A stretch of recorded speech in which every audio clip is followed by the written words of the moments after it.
नमः हरे हराय नमः। हरे कृष्णा। आज हम भगवत गीता अध्याय 16 श्लोक नंबर 6 सीखेंगे। चलिए शुरू करते हैं। द्वौ भूत सर्गौ लोके अस्मिन् दैव आसुर एव च दैवो विस्तरश प्रोक्त आसुरं पार्थ मे शृणु। अब हम इसे धीरे धीरे बोलकर समझते हैं। द्वौ भूत सर्गौ लोके अस्मिन् दैव आसुर एव च दैवो विस्तरशः प्रोक्त आसुरम पार्थ में शृणु। अब हम इसे फिर से गाते हैं। द्वौ भूत सर्गौ लोके अस्मिन् दैव आसुर एव च दैवो विस्तरश प्रोक्त आसुरम पार्थ में शृणु। अब हम समझते हैं भगवान श्री कृष्ण इस श्लोक में हमें क्या बता रहे हैं। हे पृथापुत्र, इस संसार में सृजित प्राणी दो प्रकार के हैं, दैवी तथा आसुरी। मैं पहले ही विस्तार से तुम्हें दैवीय गुण बतला चुका हूं। अब मुझसे आसुरी गुणों के विषय में सुनो। हरे कृष्णा। चलिए अब हम महाप्रेम प्रभु जी से इस श्लोक के बारे में और अच्छे से समझते हैं। हरे कृष्ण जी। तो भगवान श्री कृष्ण बता रहे हैं कि दो तरह के प्राणी है, एक को बोलते हैं दैव और दूसरे को बोलते हैं असुर।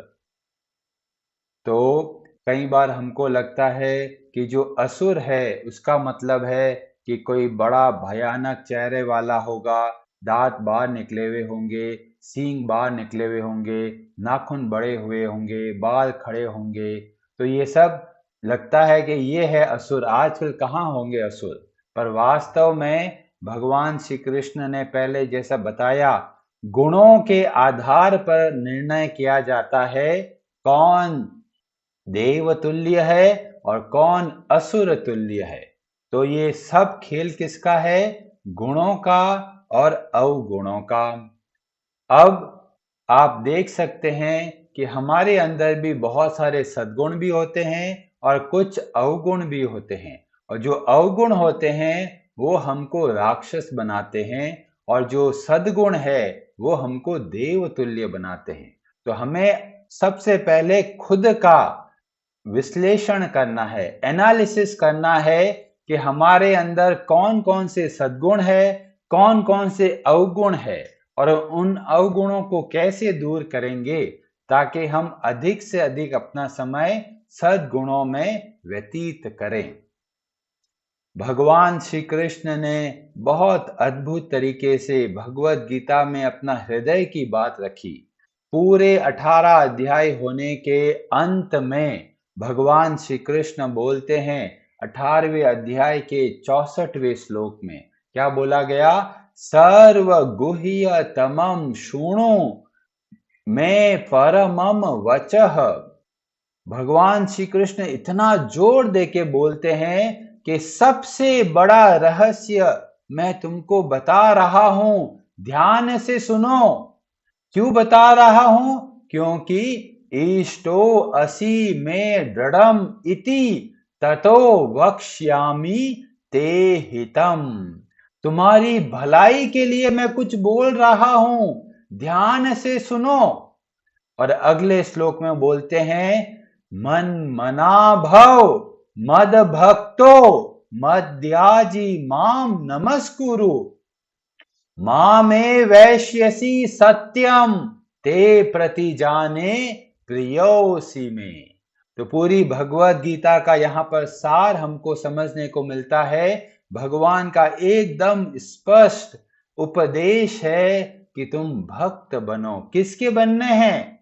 अलग अलग देवी देवताओं के नहीं, मद भक्तो, भगवान श्री कृष्ण के भक्त बनिए। ये भगवान श्री कृष्ण स्पष्ट शब्दों में हमें बताया। अब कई लोग बोलेंगे, अरे प्रभु जी, भगवान तो ये क्या बोल रहे हैं, देखो सबको भक्ति करने के लिए बोलते हैं, हम तो सोचे थे कर्म योग करेंगे, हम तो सोचेंगे ज्ञान योग करेंगे, पर भगवान यहाँ पर स्पष्ट शब्दों में भक्ति बोल रहे हैं। क्यों? क्योंकि भक्ति के द्वारा हमारे अंदर सद्गुण प्रकट होते हैं, हमारा चरित्र उत्तम बनता है। और ये कैसे पता चलता है? यह पता चलता है श्रीमद् भागवतम में, जब प्रहलाद महाराज नरसिम्हा देव से प्रार्थना करते हैं 5वें स्कंद के 18वें अध्याय के श्लोक नंबर 12 में देखने को मिलता है। और वहां वर्णन मिलता है, यस्यास्ति भक्तिर भगवत्य अकिंचना सर्वै गुणैस्तत्र समासते सुराः हराव अभक्तस्य कुतो महद गुणा मनोरथेन असति धावतो वही। तो बताया गया कि जब हम भगवान श्री हरि की भक्ति करते हैं तो हमारे अंदर सारे दिव्य गुण प्रकट होते हैं। और जो भगवान श्री हरि की भक्ति नहीं करते वो क्या है? तो बोला गया उनके अंदर कोई महान गुण नहीं है। क्यों महान गुण नहीं है? अपने मन के घोड़े पर बैठकर भाग रहे हैं, अपने हिसाब से चलते हैं, जैसा वो चाहते हैं वो ऐसा वो करते हैं। तो बोला गया यह वास्तव में असुरी गुण है। जो लोग सोचते हैं मैं तो अपने हिसाब से चलूंगा, भगवत गीता को बोलने दो, लोगों को बोलने दो, मैं तो वो करूंगा जैसा मेरा मन चाहेगा। तो प्रहलाद महाराज बोलते हैं ऐसे लोग केवल अपने मन के घोड़े पे बैठ के घूमते हैं, न खुद का कल्याण कर पाते हैं न दूसरों का भला कर सकते हैं। पद्म पुराण में ऐसा ही वर्णन मिलता है। वहां पर देखा गया द्वाओ भूत सर्गो लोके अस्मिन् दैव आसुर एव च विष्णु भक्तः स्मृतो दैव। जो भगवान विष्णु की भक्ति करते हैं वह देव कहलाते हैं। आसुरस तद विपर्ययः, और उसके अलावा जो लोग हैं वो सब के सब आसुर कहलाते हैं। अब कई लोग बहुत गुस्सा हो जाते हैं, अरे हम भक्ति नहीं करते तो क्या हम असुर बन गए?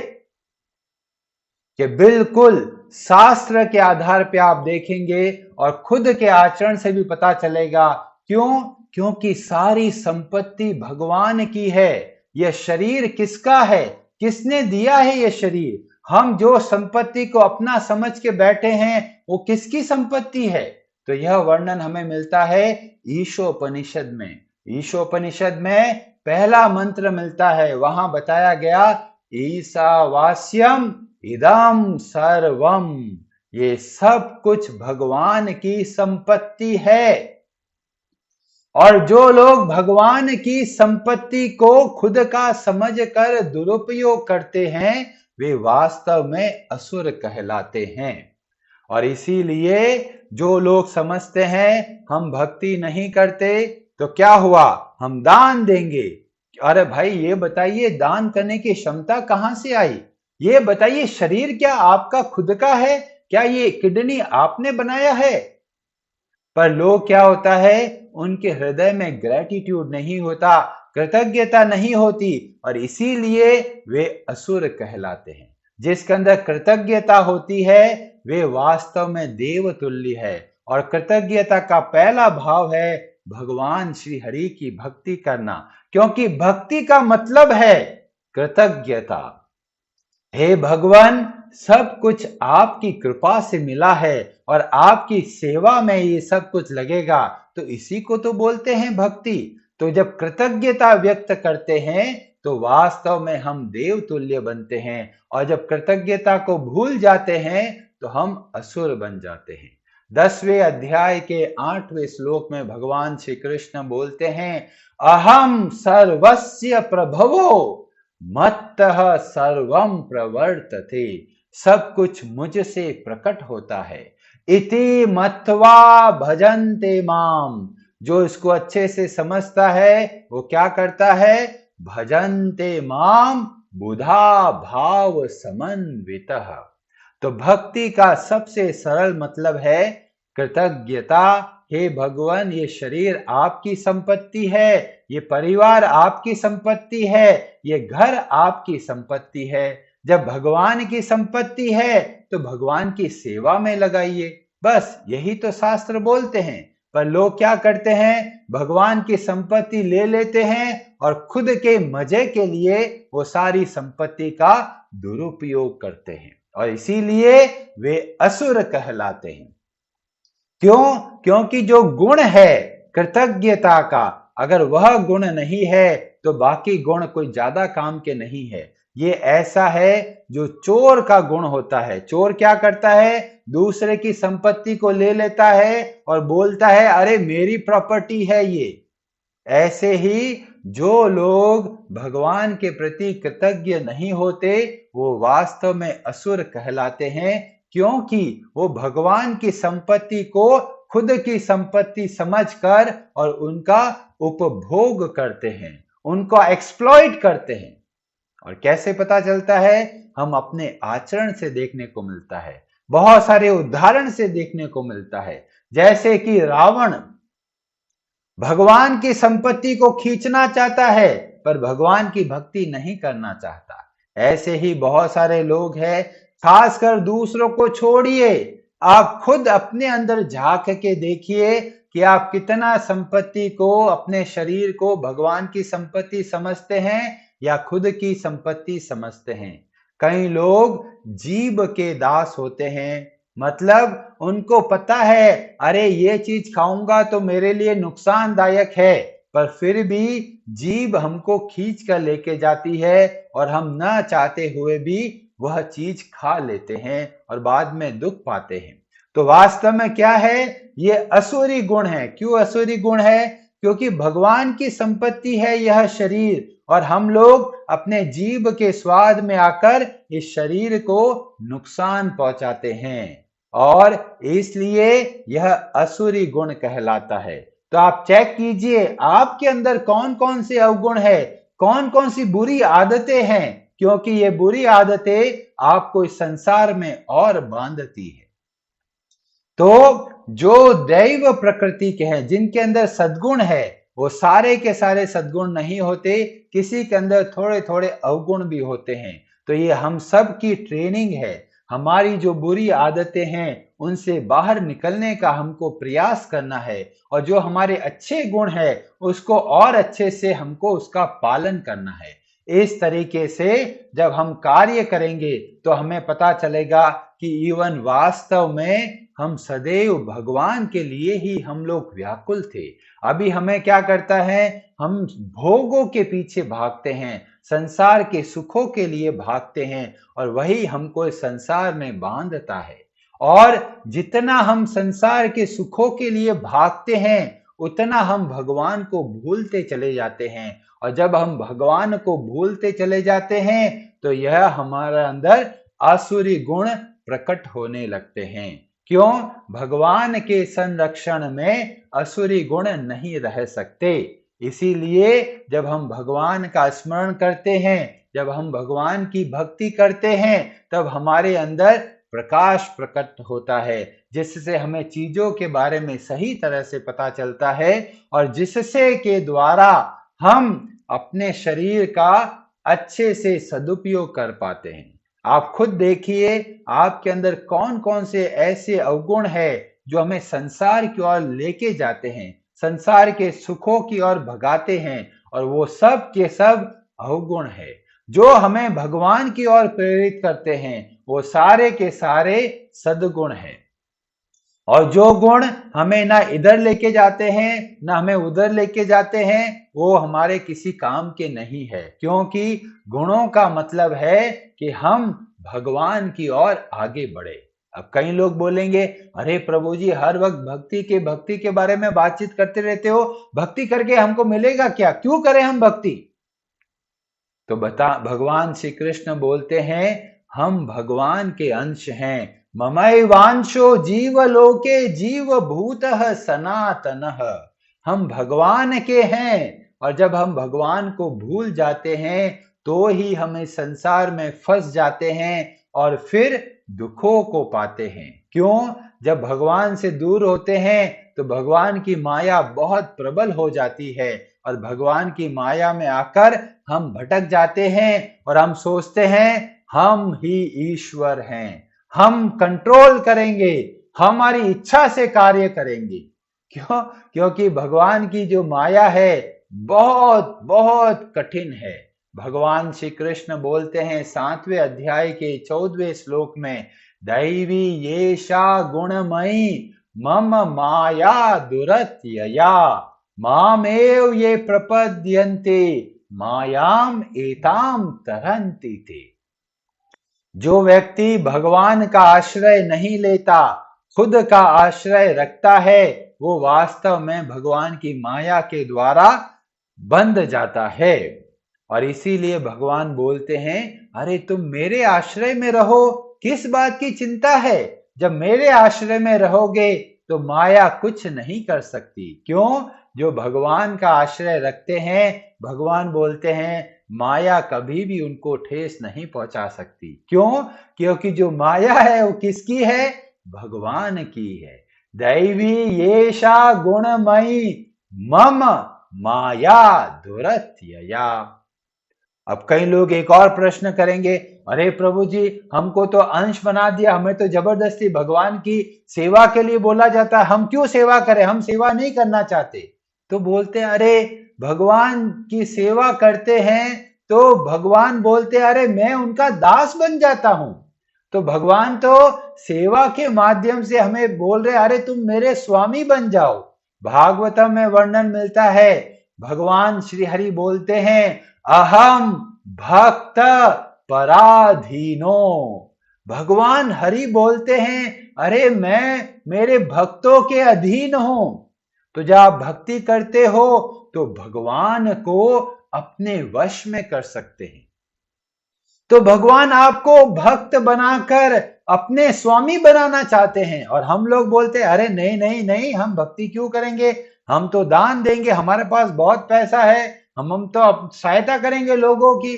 बहुत अच्छे से आप सहायता कीजिए, पर सही तरीके से सहायता कीजिए। जो लोग सोचते हैं हम दान देंगे, दान दीजिए, पर अच्छे तरीके से दान कैसे देते हैं? जब यह सोच के दान दिया जाता है कि हे भगवान, ये संपत्ति आपकी ही है और आपके ही जो अंश है उनकी सेवा में लगा रहा हूं। जब इस भाव से आप दान देंगे तो वास्तव में कभी भी अहंकार नहीं आएगा, नहीं तो छोटा सा अहंकार मन के अंदर बैठ जाएगा। क्यों? क्योंकि सोचेंगे, अरे हम दान देते हैं। तो कृतज्ञता का भाव रखना है। जब लोग, कई लोग भक्ति के बारे में सुनते हैं तो बहुत चिढ़ जाते हैं। वो सोचते हैं, अरे क्या ये हर वक्त भक्ति करते रहते हैं? हम तो ज्ञान योग का पालन करेंगे, हम कर्म योग करेंगे, हम संसार की सेवा करेंगे। बहुत अच्छे से आप कीजिए, पर भगवान को भूलकर न कर्म योग हो सकता है और न ज्ञान योग हो सकता है।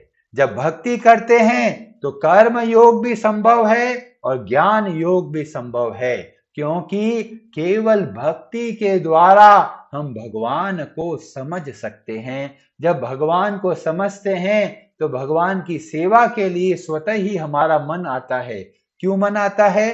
भगवान इतने दयालु है, इतने जन्मों से हमारा साथ दिया है, सदैव हमारा साथ निभाया है।